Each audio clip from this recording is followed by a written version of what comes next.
হৃদয়ের জানালাটা খুলে দাও না,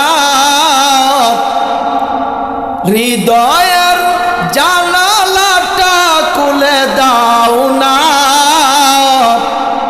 প্রবল প্রেমে মন সারা দাও না, প্রবল প্রেমে মন সারা দাও না। আল্লাহ আল্লাহ বলে মন দিওয়ানা, আল্লাহ আল্লাহ বলে মন দিওয়ানা, প্রভুর প্রেমে মন সারা দাও না,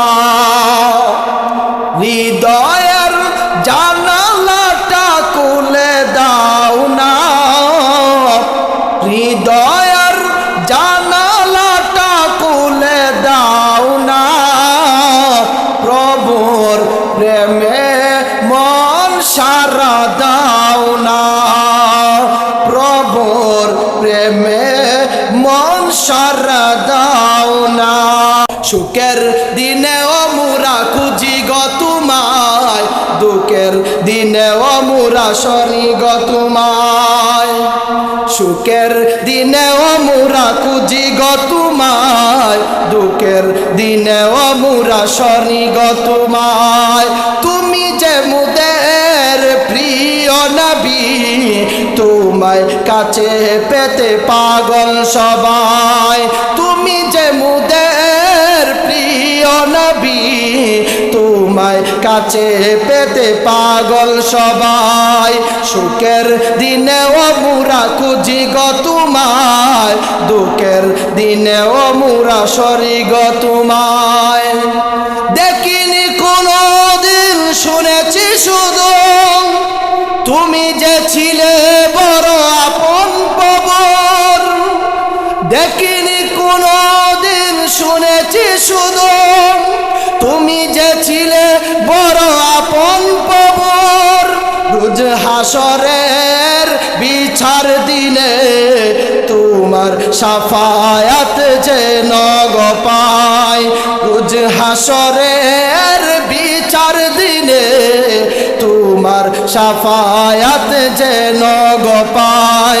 সুখের দিনেও মোরা খুঁজি গো তোমায়, দুঃখের দিনেও মোরা সরি গো তোমায়। সবাই সুখের দিনেও মোরা খুঁজি গো তোমায়, দুঃখের দিনেও মোরা সরি গো তোমায়। তুমি যে মুদের প্রিয় নবী, তোমায় কাছে পেতে পাগল সবাই, তুমি যে মুদের প্রিয় নবী, তোমায় কাছে পেতে পাগল সবাই। সুখের দিনেও মোরা খুঁজি গো তোমায়, দুঃখের দিনেও মোরা সরি গো তোমায়। পথহারা মানুষের প্রতীক হয়ে এসেছিলে দরা দামে কোরআন নিয়ে, পথহারা মানুষের প্রতীক হয়ে এসেছিলে ধরা দামে কোরআন নিয়ে, তোমার পথের প্রতীক হয়ে, তোমার পথের প্রতীক হয়ে জীবন গড়ার স্বপ্ন সাজাই, তোমার পথের প্রতীক হয়ে জীবন গড়ার স্বপ্ন সাজাই। সুখের দিনেও মোরা খুঁজি গো তোমায়, দুঃখের দিনেও মোরা সরি গো তোমায়। সুখের দিনেও মোরা খুঁজি গো তোমায়, দুঃখের দিনেও মোরা সরি গো তোমায়। তুমি যে মুদের প্রিয় নবী, সবাই তুমি যে মুদের প্রিয় নবী, সবাই তুমি যে মুদের প্রিয় নবী, তোমার তোমায় কাছে পেতে পাগল সবাই। সুখের দিনেও মোরা খুঁজি গো তোমায়, দুঃখের দিনেও মোরা সরি গো তোমায়। সুখের দিনেও মোরা খুঁজি গো তোমায়, দুঃখের দিনেও মোরা সরি গো তোমায়। আওয়াজ দিয়ে সবাই বলেন মারহাবা। আল্লাহ নবীর সাহাবী আব্দুল্লাহ ইবনে হুযাফাকে একটা অন্ধকার ঘরের মধ্যে ঢুকিয়ে দেওয়া হয়েছে। প্রথম নাম্বার পরীক্ষা। আমাদের বাংলাদেশের পরিভাষায় যেটাকে আয়নাঘর বলা হয়, আয়নাঘর শুনছেন না? অন্ধকার একটা ঘরে নিয়ে ঢুকাইছে। রাসূলের সাহাবী নামাজে দাঁড়িয়ে গেছেন, সুবহানাল্লাহ বলবেন, আর একটু জোরে বলবেন। নামাজে দাঁড়াইছেন, নামাজ পড়তেছেন, নামাজ শেষ হচ্ছে আবার শুরু হচ্ছে, নামাজ শেষ হচ্ছে আবার শুরু হচ্ছে। রোম সম্রাট বলতেছে, সুন্দরী রূপসী একটা মেয়েকে সাজিয়ে গুজিয়ে সেখানে নিয়ে দেওয়ার দরকার। অন্ধকার ঘরের মধ্যে সুন্দরী রূপসী একটা মেয়েকে সাজাইয়া সেখানে নিয়ে দিছে। মনে বুঝছে যে আব্দুল্লাহ ইবনে হুযাফার এই মহিলাকে দেখা লোভ আসবে আর উনি গুনার কাজের মধ্যে লিপ্ত হয়ে যাবেন। আব্দুল্লাহ ইবনে হুযাফা রাদিয়াল্লাহু তাআলা আন এক মুহূর্তের জন্য ফিরে তাকান নাই। সুবহানাল্লাহ বলবেন না?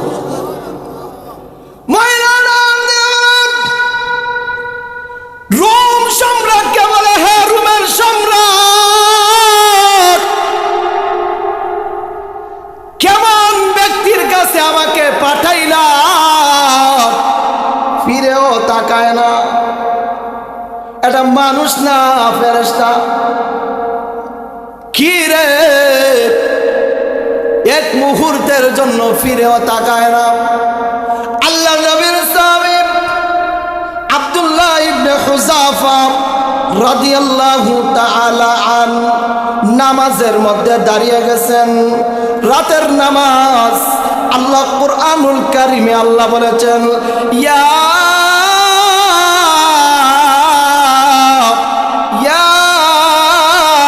আইয়ুহাল মুযাম্মিল কুমিল লাইলা ইল্লা কালিলা। আল্লাহ রাব্বুল আলামিন আল্লাহর হাবিবকে আল্লাহ বলেছেন, ও আমার হাবিব, ও আমার বন্ধু, রাত্রিবেলা তুমি দণ্ডায়মান হবে, অর্থাৎ তাহাজ্জুদের নামাজের গলা।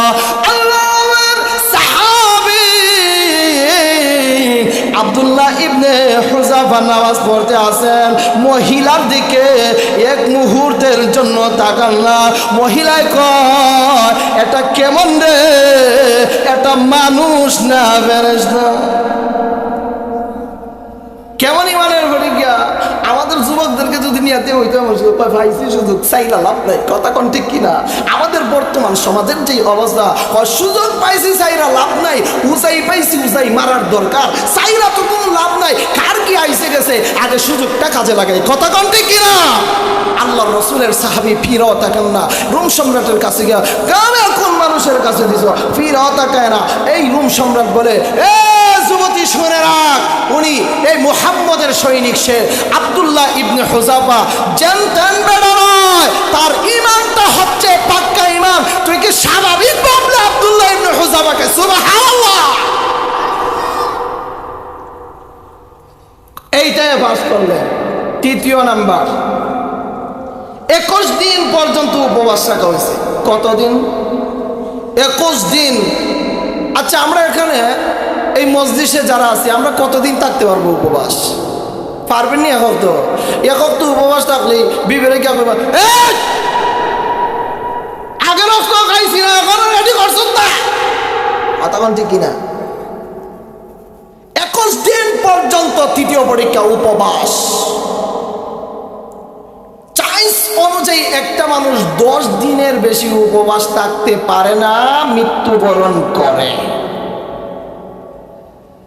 21 দিন উপবাস থাকার পরে ডাক্তার দিয়ে ওনার দেহ পরীক্ষা করা হয়েছে। ডাক্তার রোম সম্রাটকে বলে, হে রোম সম্রাট, এই মুহূর্তে যদি খাবার না দেন তাহলেই আব্দুল্লাহ ইবনে হুযাফা মরণপন্ন হয়ে যাবে। তৃতীয় এখন রোম সম্রাট মনে মনে ভাবলো, তাহলে ঠিক আছে, সুযোগে কাজ আরেকটা লাগাই। ইসলামী বিধানে, শরীয়ত বিধানে সবচাইতে গুরুত্বপূর্ণ যেই খানাটা হারাম, সবচাইতে গুরুত্বপূর্ণ হারাম খাদ্য যেটা, সেটা তাকে দেওয়া হবে। এটা হইল শুকুরের গোশত আর মদ। নাউজুবিল্লাহ বলবেন না। আল্লাহ রাসূল আর সাহাবীর সম্মুখে নিয়ে দেওয়া হয়েছে শুকুরের গোশত আর মদ। উলামায়ে কেরাম আছেন, মাসআলা জিজ্ঞাসা করতে পারেন। মাসআলা হলো পান বাঁচানোর জন্য, জীবন বাঁচানোর জন্য জরুরত পরিমাণ হারাম খাদ্য খাওয়া যাবে যদি অন্য কোনো খাদ্য না থাকে। আল্লাহ রসুলের সাহাবী আব্দুল্লাহ ইবনে হুযাফা এই খাদ্য সামনে আইনা দেওয়ার পরে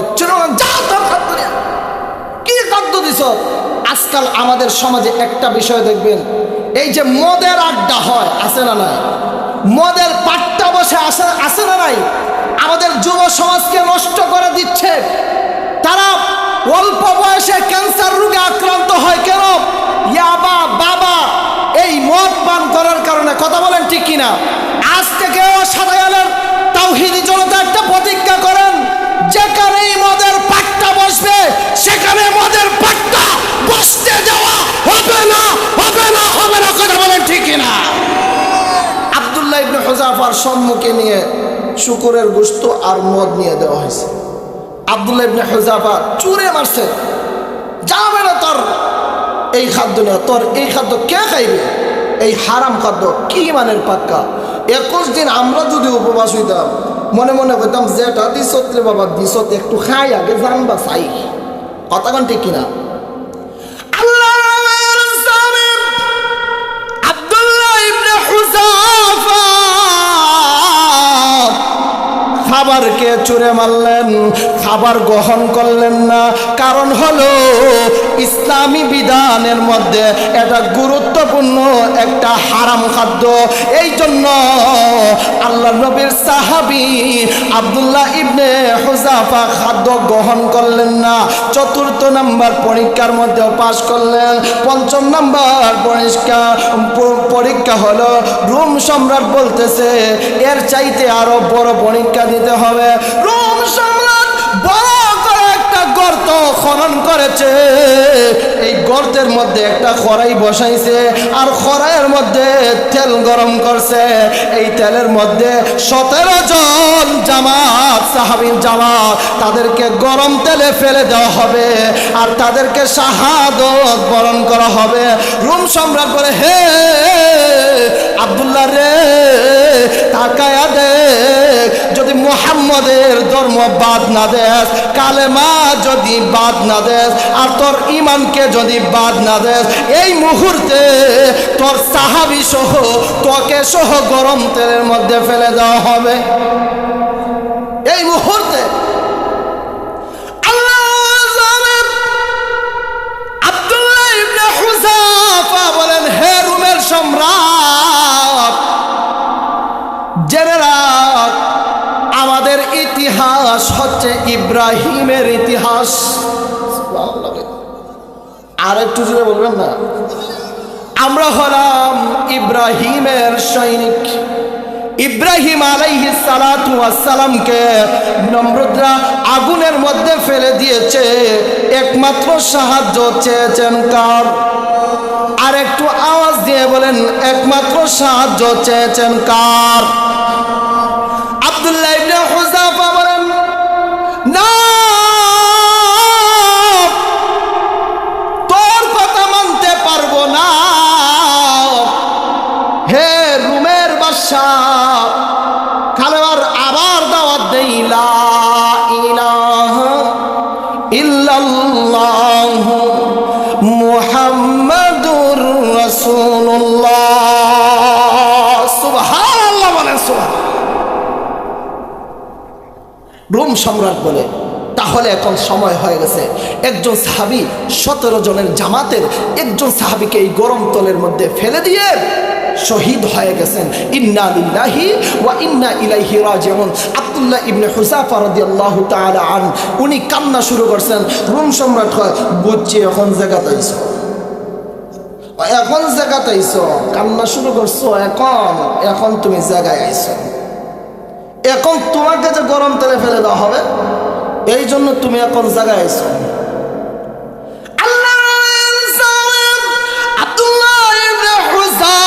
বলেন না, হে রুমের বাসারে, আমি এই জন্য কান্না করি না। আমি কেন কান্না করতেছি? আমি হলাম 17 জনের জামাতের একজন সেনাপতি, আমি হলাম সভাপতি, আমি হলাম লিডার। সবার আগে জান্নাতে যাওয়ার আমার উচিত ছিল। আমার পূর্বে আল্লাহ রসুলের এক সাহাবী আমার আগে জান্নাতে গেছে, এই জন্য আমি কান্না করতেছি। সুবহানাল্লাহ। আর একটু জোরে বলবেন না? সবাই বলেন সুবহানাল্লাহ। আমার আগে সাহাবী জান্নাতে গেছে, আমার মন চাইছে আমি আগে জান্নাতে চাইতাম, আমাকে পাড়া গরম তেলের মধ্যে। তাদের ঈমান কেমন আছে? সাহাবীর ঈমান পাক্কা, পাক্কা ঈমান ছিল সাহাবায়ে কেরামের ঈমান। এরপরে আব্দুল্লাহ ইবনে হুযাফাকে রোম সম্রাট বলো, আমার কপালে একটা চুম্বন দিয়ে দাও।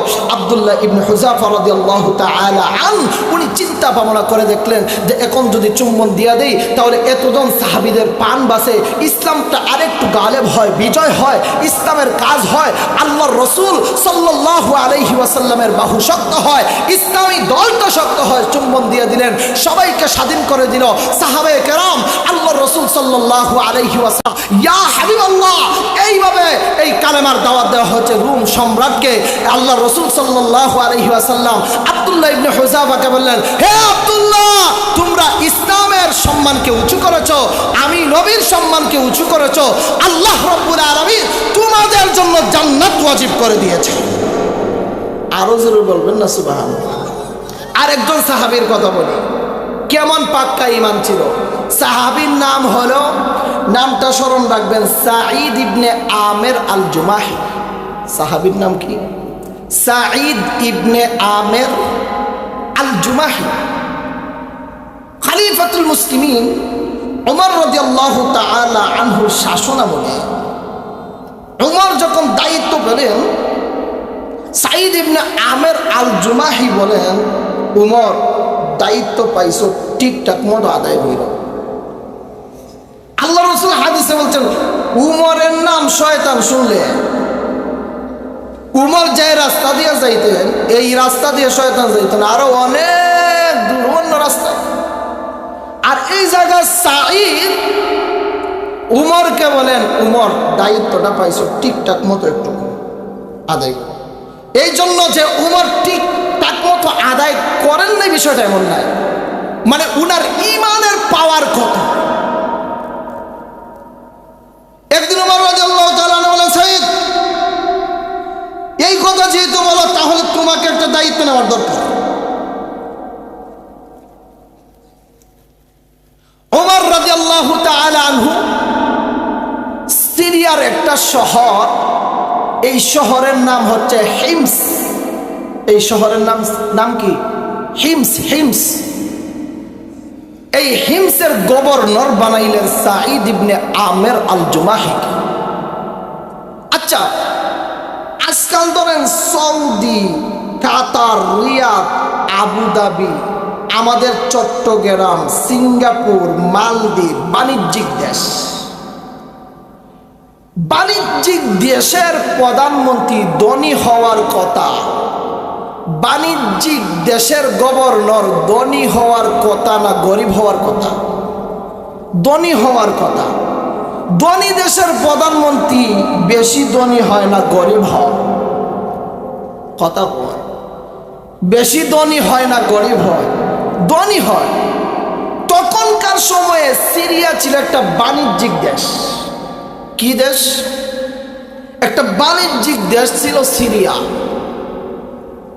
তাও আবার হিমসের গভর্নর হলেন সাঈদ ইবনে আমের আল জুমাহি। এই হিমস থেকে একদল জামাত উমর রাদিয়াল্লাহু তাআলা আনহুর কাছে আসে। উমর রাদিয়াল্লাহু তাআলা আনহু বললেন, তোমরা হিমসের একটা ফুকারাদের লিস্ট দাও, যাদেরকে আমি বাইতুল মাল থেকে বরাদ্দ দেব। আমাদেরকে যদি করা হইতো, বললাম না এই দেখো লিস্টের অভাব নাই, আমার অমুক ভাইয়ের এই নাই, আমার তমুক ভাইয়ের সেই, বলতাম কি না? বলতাম না। মানে গরিবদের একটা লিস্ট দেও। আমাদের প্রধানমন্ত্রী যদি বলে যে এমপি সাহেব, চেয়ারম্যান সাহেবকে গরিবদের একটা লিস্ট করো, আমরা কাতারবন্দি হয়ে যাব কিভাবে গরিবের লিস্ট দেওয়া যায়। তো হিমসবাসী ফুকারায়ে হিমস একটা লিস্ট দিছে উমর রাদিয়াল্লাহু তাআলার কাছে। ফুকারায়ে হিমস মানে হিমসের গরিবেরা, তাদের একটা লিস্ট দেওয়া হয়েছে কার কাছে? উমর রাদিয়াল্লাহু তাআলার কাছে।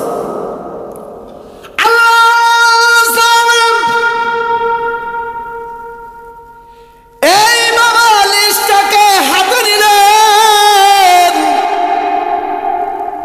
উমর দেখলেন লিস্টের প্রথম নাম হচ্ছে সাঈদ ইবনে আমের আল জুমাহি। আল্লাহু আকবার বলবেন না? আর একটু জোরে বলবেন না? আল্লাহু আকবার। ও মুরব্বী বাবারা, আমার যুবক ভাইরা, আমাদের বর্তমান বাংলাদেশের গভর্নর গরিব না ধনী? ধনী। হিমসের গভর্নর গরিবদের লিস্ট দেওয়া হয়েছে। আল্লাহর নবীর সাহাবী উমরের কাছে সর্বপ্রথম নাম গরিবের লিস্টে সাঈদ ইবনে আমের আল জুমাহি, সর্বপ্রথম নাম। আর আজকাল আমাদের দেশের নেতাদের অবস্থা হচ্ছে অমুক ভাইয়ের চরিত্র ফুলের মতো পবিত্র। কথা বলেন ঠিক কিনা? কথা বলেন না ঠিক কিনা? হিমসের গভর্নর গরিবদের সর্বপ্রথম নাম হচ্ছে গরিবের লিস্টে হিমসের গভর্নরের নাম। উমর রাদিয়াল্লাহু তাআলা আনহু বললেন, আমিরুকুম ফাকিরুকুম, তোমাদের আমির কি গরিব? জনগণরা বললেন, বালা আমিরুনা আফকারুনা, শুধু গরিব না, সবচাইতে বড় গরিব হইল গভর্নর। সুবহানাল্লাহ দিয়ে কন্যা, আর একটু জুড়ে বলবেন না?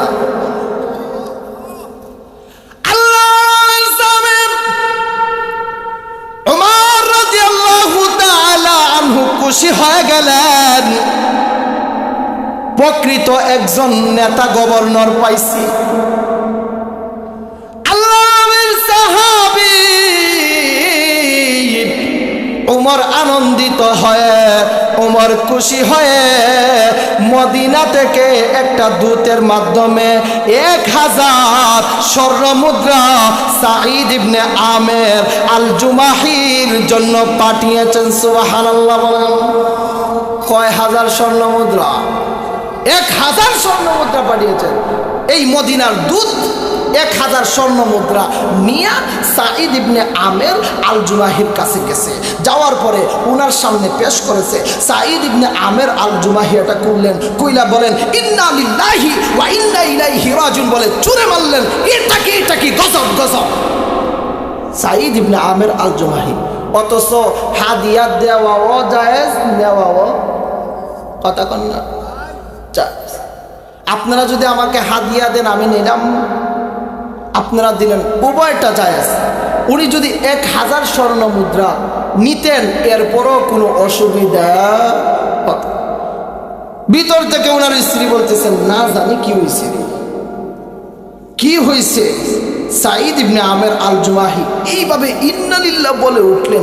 উমর শাহাদত বরণ করছেন নাকি? আকুদিল উমর ইবনুল খাত্তাব, উমর কি শাহাদত বরণ করেছেন? সাঈদ ইবনে আমের। আচ্ছা আমার বাবারা ভাইয়েরা, আলোচনা কোথায় ছিল? ইমানে। কোথায়? মানে পাক্কা ইমান। কি ইমান? পাক্কা ইমান।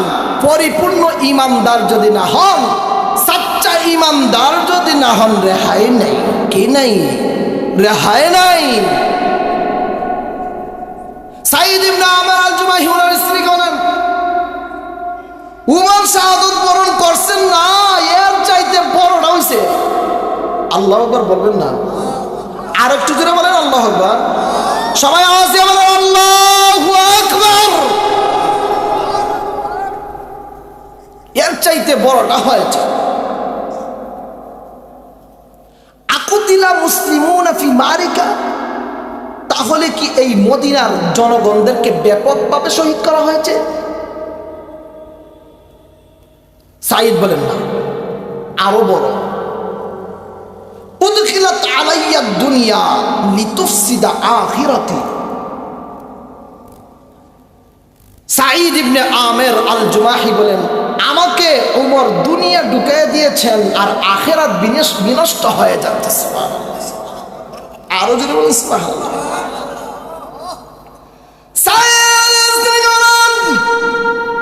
হে আমার বিবি,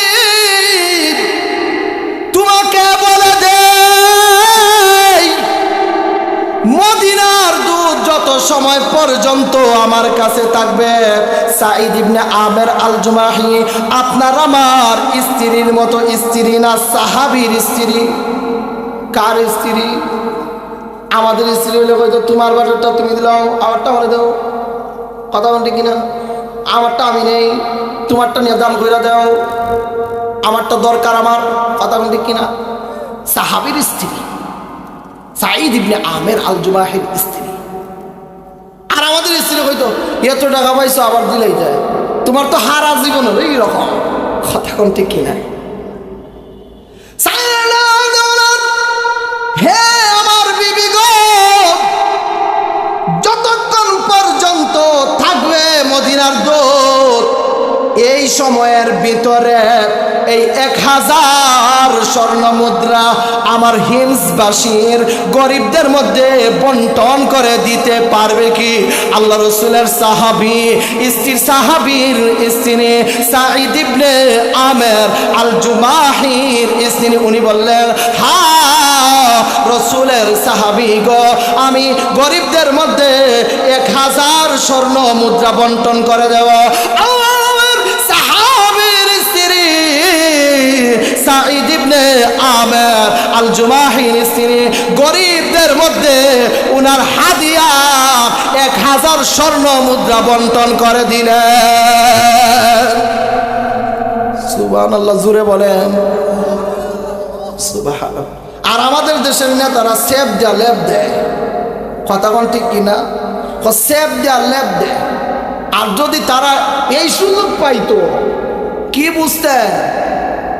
উনার হাদিয়া 1000 স্বর্ণ মুদ্রা ফুকারায়ে হিমস, অথচ স্বয়ং গভর্নর গরিবদের মধ্যে বন্টন করে দিয়েছেন, উনি নেন নাই। কি মান সাহাবায়ে কেরাম, তারা ফিট করে নিয়েছে, তাদের গন্তব্য ফিট করেছে।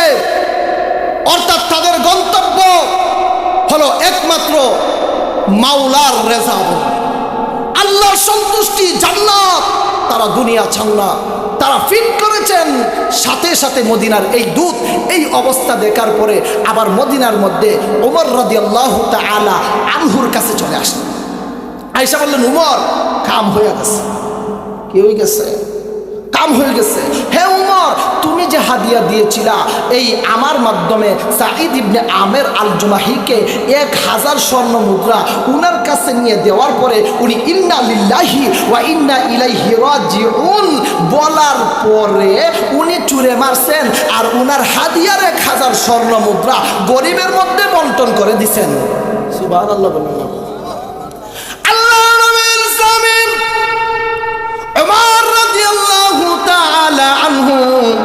উনি রেডি হয়ে গেলেন, হিমসের মধ্যে যাবেন। আল্লাহ রসুলের সাহাবী উমর উনি রেডি হয়ে গেলেন, আরো সাহাবায়ে কেরামদেরকে নিয়ে হিমসের মধ্যে যাবেন। আমাদের এই 27 হালের মধ্যে, আপনাদের এই 27 হালের মধ্যে প্রধানমন্ত্রী যদি আসেন, গণজোয়ার উঠবে, আহলান সাহলান দেওয়া হবে, আর প্রধানমন্ত্রীর আগমন শুভেচ্ছার স্বাগতম দেওয়া হবে। কথা কোন ঠিক কিনা? আল্লাহর সাহাবী উমর হিমসের দিকে যখন রওনা হয়ে গেলেন, হিমসের ভিতরে ঢুকলেন, জনগণের জোয়ার উঠেছে। খলিফাতুল মুসলিমিন, দেশের প্রধানমন্ত্রী উমর হিমসের মধ্যে এসেছে। ওমর রাদিয়াল্লাহু তাআলা খুশি হয়ে গেছেন হিমসে। আও যাই, সাইদ এত আনন্দের বিষয় করছে, এত আনন্দ হইল। সবচাইতে বড় গরিব হিমসের মধ্যে গভর্নর আরেক আনন্দ হইল, 1000 স্বর্ণ মুদ্রা আমি হাদিয়া দিছি। কেমন নেতা আমি পাইছি রে, তার হাদিয়াটুকু গরিবের মধ্যে বন্টন করছে। এমন নেতার আমার দরকার। কথা কোন ঠিক কিনা? এমন ব্যক্তি আর এমন ইমানদারের আমাদের দরকার। কথা কোন ঠিক কিনা? তাদের আদর্শ আমাদের লালন করার দরকার। কথা বলেন ঠিক কিনা? ওমর রাদিয়াল্লাহু তাআলা আনহু গেলেন, এইভাবে এই যে হুজুর বসা, উমর এক জায়গায়, এই জায়গায় বসা, এই জায়গায় সাঈদ ইবনে আমের আল জুমাহি বসা, জনগণের বীর উমর রাদিয়াল্লাহু তাআলা আনহু। উনি মনে মনে ভাবলেন, সাঈদ তো আমার কাছে ভালো, দেখি জনগণ কি বলে। জনগণের সাপোর্ট আছে না? আর আমাদের দেশের রাজারা যদি কমাইতো আমাদের অমুক ভাই বালা নে, সকলে হইল নে বালা, আর বীরতে কিন্তু জ্বালা। কথা কন না, ভিতরে জ্বালা।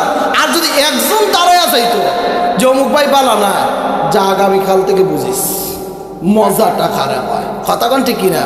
ওমর রাদিয়াল্লাহু আনহু উনি জনগণদেরকে বললেন, হ্যাঁ জনগণ, সাঈদ ইবনে আমের আল জুমাহির বিরুদ্ধে কেউ যদি নালিশ দিতে চাও দিতে পারবা। কাহারও নালিশ রিপোর্ট থাকলে দাঁড়িয়ে যাও। আচ্ছা, এখন যদি আমি আসমানের দিকে তাকায়া থাকি, আমি যদি এই দিকে তাকায়া থাকি, আপনারা কেউ না কেউ আমার দিকে তাকাইবা, এই মোল্লা এই দিকে চাইয়া কি দেখবে? হতাকন ঠিক কিনা? হঠাৎ করে এই জামাতের কর্নার থেকে একজন দাঁড়াইলেন, একজন মুরব্বী দাঁড়াইছে। আমার একটা অবজেকশন আছে।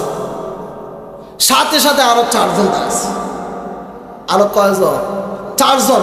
উমর রাদিয়াল্লাহু তাআলা আনহু বলে, দাঁড়াইয়া যেহেতু গেছে তাহলে তো নালিশ শোনার দরকার। কথা বল ঠিক কিনা? উমর বলে, কি তোমার নালিশ বলো তো দেখি। উনি বলতেছেন, খলিফাতুল মুসলিমিন সাঈদ ইবনে আমের আল জুমাহি মাসে একদিন অফিসে আসে না। মাসে একদিন কোথায় আসে না? কয়দিন? আর আমাদের সরকারি ছুটি সপ্তাহে কয়দিন? কথা কম না, সপ্তাহে কয়দিন? 2 দিন। যে পরিস্থিতি দেখছি, বাংলাদেশ ডিজিটাল বানাইতে যায়, আগামীতে রবিবারও ছুটির ভিতরে পড়বে মনে হয়। আমি ডিজিটাল হইতেই বলতো। কথা কোন ঠিক কিনা? মাসে একদিন। কয়দিন? মাসে একদিন উনি অফিসে কেন আসেন না? অর্থাৎ উনার কথা হলো একদিনও বাদ দেওয়া যাবে। উমর রাদিয়াল্লাহু তাআলা আনহু বলেন, বুঝছি বিষয় এটা। নালিশ যেহেতু দিছেই, হুজুরের কাছে যদি আমার ব্যাপারে নালিশ দেন, হুজুর তো আমাকে জিজ্ঞাবেন, ফারুক হিসাব কেন নালিশ, কেন কি হয়েছে তোমার কি? বা হুজুরের কাছে যদি দেন, হুজুর তো আমাকে বলতে পারেন যে ফারুক হিসাব আপনার ব্যাপারে একটা নালিশ আসছে। কিন্তু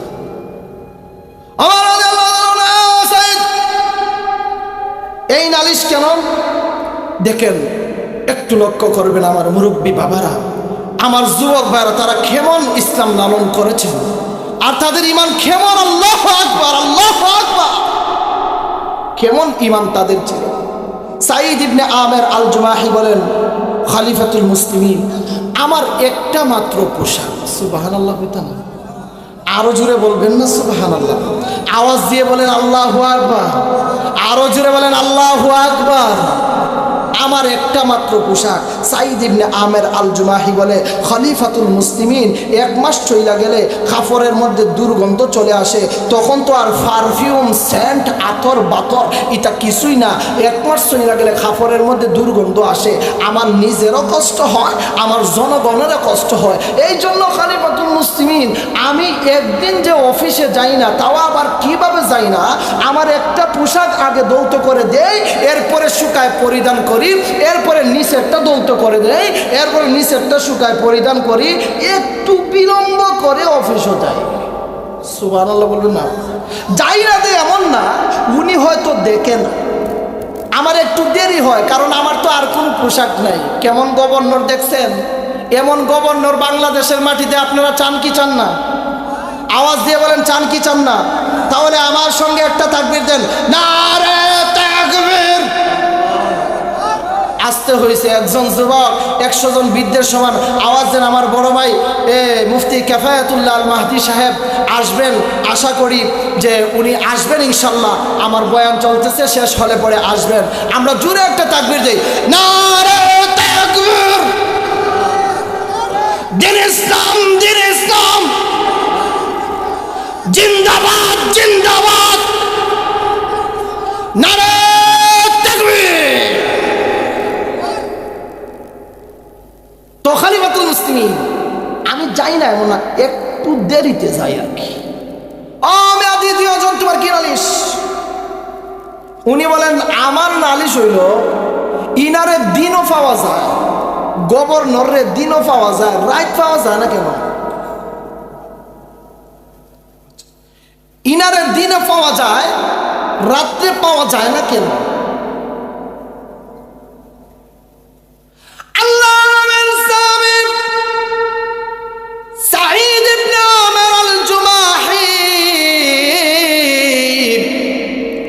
খলিফাতুল মুসলিমিনকে বললেন, হে খলিফাতুল মুসলিমিন উমর, আমি রাত্রে আমার মাওলার জন্য সময় দিয়া দেই, সুবহানাল্লাহ, আর দিনের বেলা আমার জনগণের জন্য সময় দিয়া দেই। দেখেন আমার যুবক ভাইরা, আমার মুরব্বী বাবারা, সাহাবায়ে কেরামের ঈমান কেমন ঈমান ছিল, কেমন পাক্কা ঈমান। রাত্রিবেলা আল্লাহর জন্য সময় দিছেন, আর দিনের বেলা জনগণের জন্য সময় দিছেন। কাসামতু বাইনা ইবাদি ওয়া বাইনা রাব্বি, আমি আমার আল্লাহর জন্য সময় দিলাম রাত্রে, আর দিনে সময় দিলাম জনগণের জন্য। আল্লাহ নবীর সাহাবায়ে কেরামদের ব্যাপারে আল্লাহ কুরআনুল কারীমের ভিতরে আল্লাহ বলেছেন, রাদিয়াল্লাহু আনহুম ওয়া রাদু আন, আল্লাহ সাহাবাদের প্রতি সন্তুষ্ট, আর সাহাবীরাও আল্লাহর প্রতি সন্তুষ্ট। জান্নাতের সার্টিফিকেট আল্লাহ দুনিয়ার মধ্যে তাদেরকে দিয়েছেন। তারা রাসূলের আদর্শ কিভাবে লালন করেছেন, আর কিভাবে আল্লাহ রাসূলের সুন্নতকে লালন করেছেন। আর আজকে আমাদের ঈমান বিক্রি হয় 1 কাপ চায়ের বিনিময়ে, আমাদের ঈমান বিক্রি হয় 500 টাকার বিনিময়ে, আমাদের ঈমান বিক্রি হয় 1000 টাকার বিনিময়ে। না, আমার মুরব্বী বাবারা, যুবক ভাইরা, ঈমানকে বিক্রি করা দেওয়া যাবে না। জীবন শেষ হয়ে যাবে, আমার দম শেষ হয়ে যাবে, আমার ঈমানকে শেষ করা যাবে না। আমরা একটা তাকবীর দেই, নারে তাকবীর। প্রধান অতিথির আগমন, শুভেচ্ছার স্বাগতম, নারে তাকবীর। আমাদের প্রধান অতিথি সাহেব, আমার বড় ভাই মুফতি কিফায়াতুল্লাহ আল মাহদী সাহেব উপস্থিত হয়ে গেছেন। অত্যন্ত চমৎকার কণ্ঠে আলোচনা করেন। আনসারী হুজুর রহমতুল্লাহি আলাইহির প্রতিচ্ছবি একবারে সেম টু সেম। হুজুর আজকে দুনিয়াতে নাই, আল্লাহ হুজুরের কবরকে জান্নাতের বাগান বানায় দিন। আর আমার বড় ভাইয়ের ইলমে, আমলে, দনে, দাউলতে আল্লাহ রব্বুল আলামিন বারাকা দান করুন। আমরা সবাই আওয়াজ দিয়ে বলি আমিন, আরো জোরে বলি আমিন।